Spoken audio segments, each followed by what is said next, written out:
Cauê Gonçalves da Silva, sou estudante do IFPE, do campus Recife, e eu faço parte da turma de Saneamento 2. Este é meu seminário sobre a escravidão moderna para a matéria de História 2, ministrado pela professora Solange Lopes. Esse é o sumário com os tópicos sendo apresentados durante esse trabalho, né? Uma introdução, comentários sobre escravo índio, escravo negro e logo após uma conclusão sobre os aspectos atuais, né? Bom, a começar, o que seria a escravidão?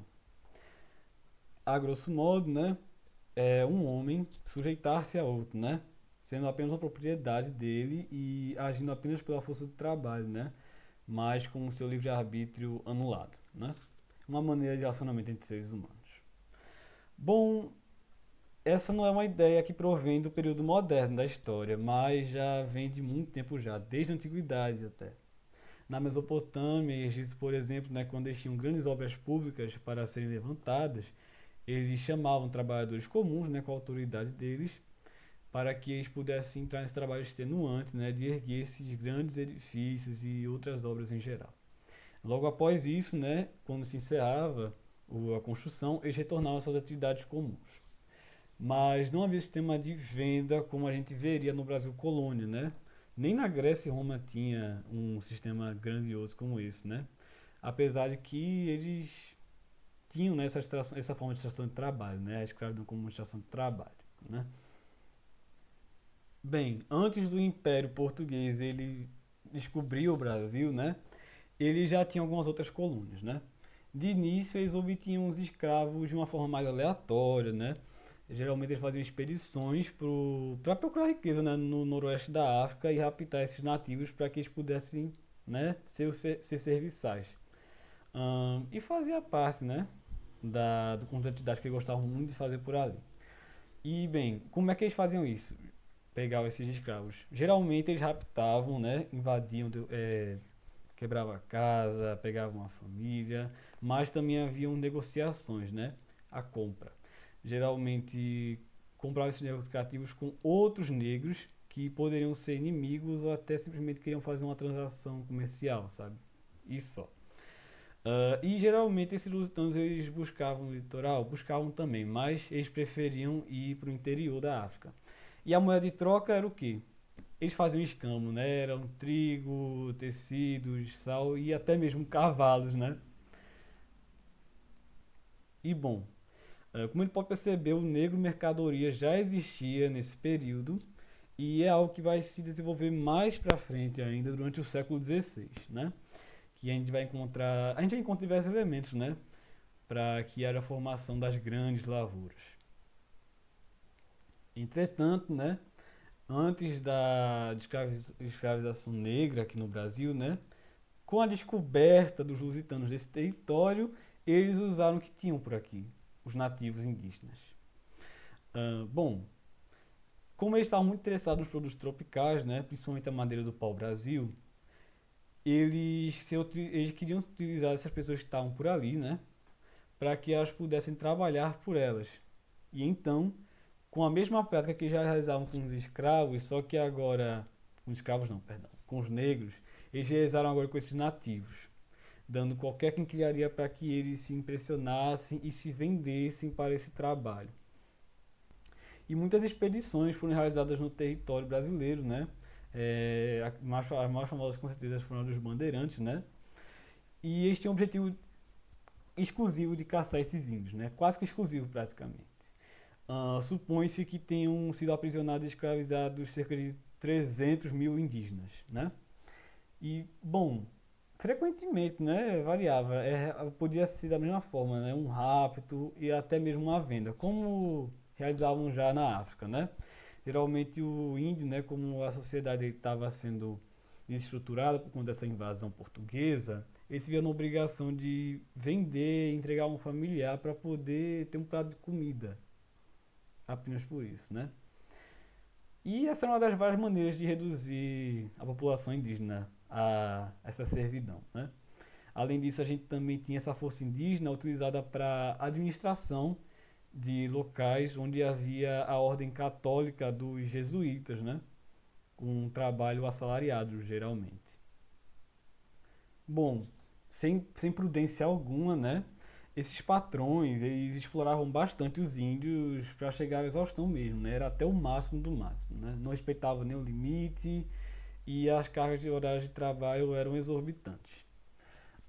Bom, e devido ao deslocamento de ambiente, né, os índios eles começavam a pegar diversas doenças, né, provenientes desses europeus e acabavam por dizimar as populações indígenas por aí, né?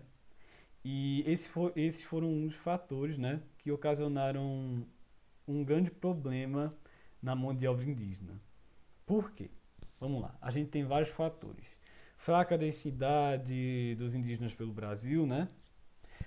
Além dessa questão, né, de, poxa, os índios eles já estavam sendo escravizados e as tribos estavam mais conscientes e elas não se rendiam mais facilmente à servidão dos colonos brancos, certo? E essa dizimação, né, através de doença e da extenuação pelo trabalho, infelizmente, a superexploração e até mesmo por proteção da ordem jesuítica por aqui. Bom, mas claro, né, havia aqueles interesses da coroa e desses traficantes de escravos. Né? Como eles já faziam essa prática de pegar os negros da África, né, eles percebiam que, poxa, grande lucro, né, excelentes dividendos, tanto para o governo como para a gente, né, que somos comerciantes. E, bem, então assim o governo e os jesuítas eles apoiavam indiretamente esses traficantes para que eles pudessem estabelecer uma nova escravidão aqui, né, com a mão de obra que fosse barata e vendesse cara, né, os negros. Falando dos negros, agora chegamos à parte em que eles entram. Vamos lá. Como eu havia relatado para vocês, estava com esse problema de densidade demográfica e outras questões, né, de genocídio indígena mesmo. E bom, como eles trouxeram esses negros para cá, né, eles utilizaram essa mercadoria para que elas pudessem fazer parte de um sistema de economia, né, um modelo para poder gerar lucro, né, chamado Grande Lavoura, né? E bom, mais para frente a gente vai perceber como é que funciona mais ou menos. Bom, essas grandes lavouras, elas eram inseridas num sistema que era mercantilista global, né? Para que pudesse viabilizar transições econômicas e muitos lucros, né? Não somente para outros países, mas também para a própria metrópole, é claro. Bom, e como curiosidade, né, para falar a vocês, se é que além dos grandes engenhos, né, que tinham esse, esse, essa, esse sentido de querer exportar coisas além mar, né, mundo afora, ainda existiam os engenhos, né, os pequenos engenhos, engenhocas, mais humildes, com poucos escravos e alguns até bem do limite, né, sem eles. E geralmente eles produziam produtos como a rapadura e a cachaça para a venda regional, consumo regional. E, bom, em resumo, né, as propriedades escravistas, né, elas produziam na agricultura brasileira, né, primeiramente o açúcar e bem mais tarde o café, né. Isso durante todo o período colonial e uma boa parte do século XIX, né, grande parte. Como havia descrito para vocês, né, como era o processo de retirada dos negros de suas terras para que fossem vendidos e revendidos e trabalhassem exaustivamente. Bom, como é que começava isso tudinho? Como eu falei para vocês, né, eles iam até o interior da África, raptavam os escravos, não negociava, e geralmente os portos em que havia saída dos escravos eram em Angola, né, Luanda e Benguela. E, bom, nesses navios, né, eles tentavam colocar a maior quantidade de negros possíveis, né, geralmente 700, né, se fosse um navio bem maior. E a viagem durava 35 a 50 dias, né, geralmente o destino podia ser Recife, Bahia, Rio de Janeiro, né, geralmente, né, uma viagem assim bem normal. Mas o que acompanhava muitos desses escravos, né, e até os tripulantes, os brancos, né, era a fome, né, a escassez de comida por ali, muita sujeira naquela parte dos negros ali, sabe? Principalmente, um grande desconforto por terem muitas pessoas amontoadas, pessoas até morrendo, né? Então, isso sem falar das doenças que eles pegavam e das fezes e urinas e vômitos até que haviam por ali, sabe? É uma condição muito precária, de uma condição sanitária precaríssima. Então, como esses ambientes geravam esses problemas todos, né, ocorreram o quê? Muitas mortes dos negros nessas travessias. E isso em contraste com os brancos que durante essas travessias, né, no século XVII, era de apenas 1%. Mas você se pergunta, quantos negros teriam morrido então nessas travessias?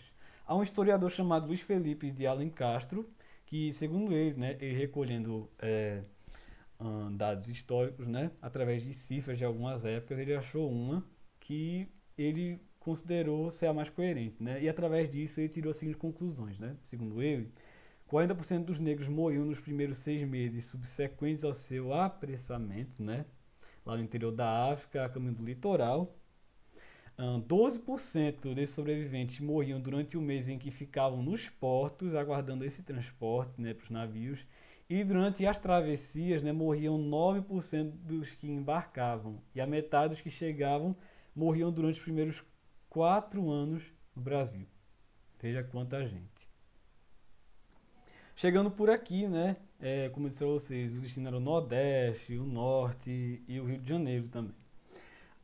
E bom, né, como havia essa grande demanda de escravos, né, durante os séculos XVI e XVII, mais tarde eles também teriam outros destinos, né, mais ao sul e até para o interior, mas de início eles ficavam na região litorânea.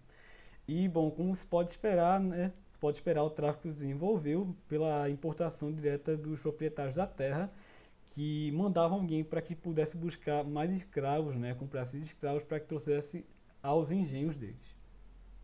Quando eles chegavam nos engenhos, os escravos eles iam para lugares, né, para uma casa chamada senzala, né, que eram habitações coletivas, né, e eram bastante longas, né, por conta para comportar bastante gente por ali, né, não tinham janelas ou até tinham gradeadas, né.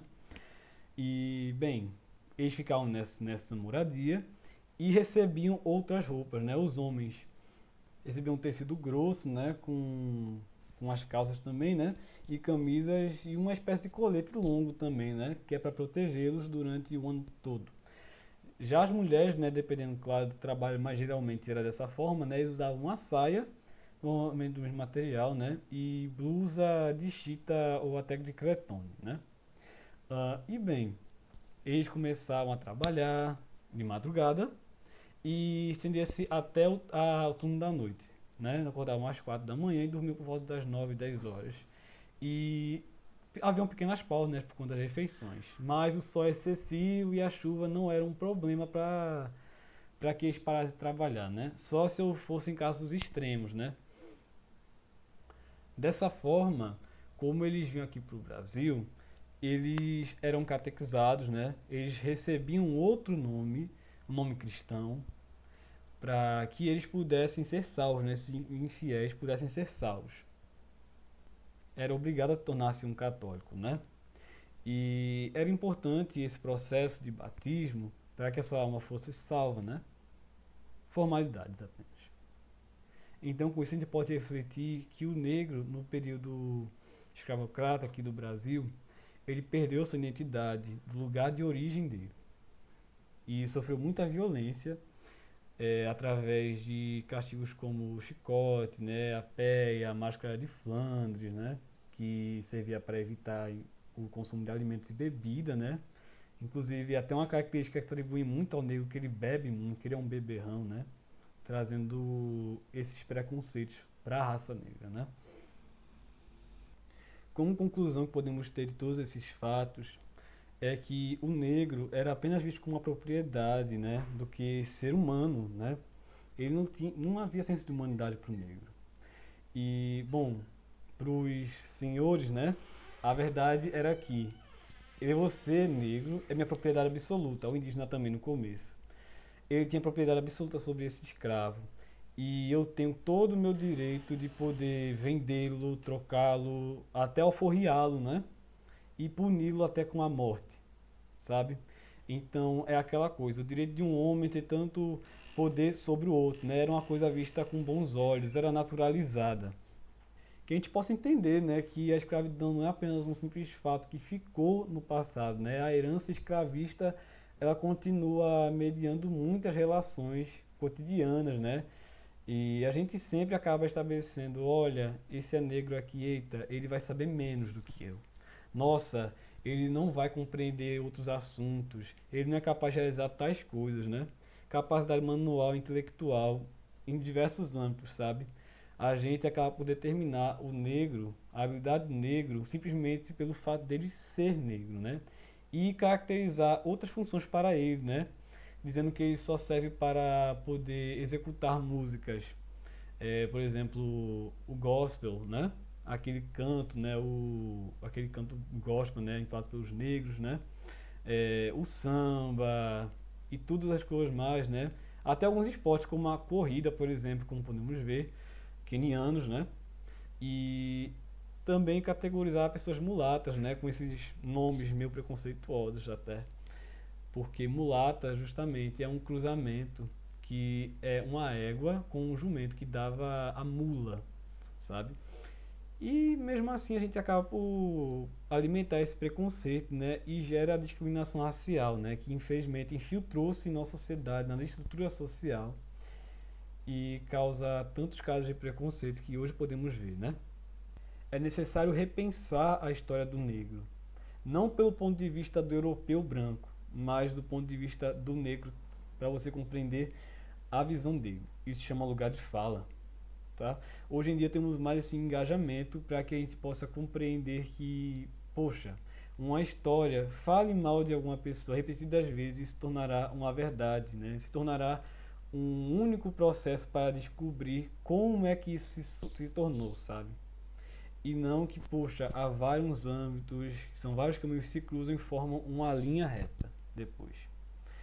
Então, é isso. Fica a reflexão para que a gente possa compreender o negro através do negro e vendo a importância dele para a nossa história, né? Essas foram as referências utilizadas para a manufatura desse seminário. E é isto. Espero que vocês tenham sido edificados de alguma forma com essa amostragem, né, desse conteúdo. E esse trabalho passará pela avaliação da professora Solange Lopes, né? E é isto. Muito obrigado e até mais. Tchau.